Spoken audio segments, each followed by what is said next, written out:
6. apríla 2026, Filipíny. V provincii Cebu došlo k zemetraseniu s magnitúdou 5,1 a malým ohniskom. Pakistan. Pakistan naďalej sužujú silné dažde a búrlivé počasie. Ukrajina. Nepriaznivé počasie zasiahlo značnú časť Ukrajiny. Bielorusko. Bielorusko sa ocitlo v zajatí cyklónu Rapunzel, ktorý priniesol prudké zhoršenie počasia.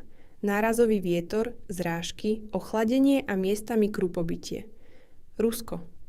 V Dagestanskej republike pokračuje odstraňovanie následkov ničivých dažďov, ktoré spôsobili rozsiahle povodne. India. Približne 1500 turistov uviazlo v oblasti Lacheng na severe štátu Sikkim po zosuve pôdy. V štáte Odíša predmonzúnová búrka Kalbajšaky s veľkým krupobytím a silným vetrom spôsobila vážne škody v západných oblastiach. Mexiko. V štáte Guanajuato silné dažde viedli k zaplaveniu viacerých obcí. Brazília. Štát Santa Catarina čelil intenzívnym zrážkam, ktoré zapričinili lokálne záplavy. Sýria. Silné dažde spôsobili záplavy v Alepe. Indonézia. Silné dažde vyvolali záplavy a škody v niekoľkých regiónoch krajiny. Fidži. Tropický cyklón Vajanu zasiahol krajinu. Taliansko.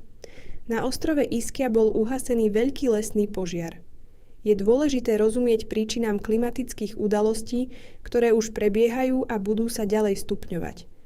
Zoznámte sa so správou o klíme a objavte možné riešenia.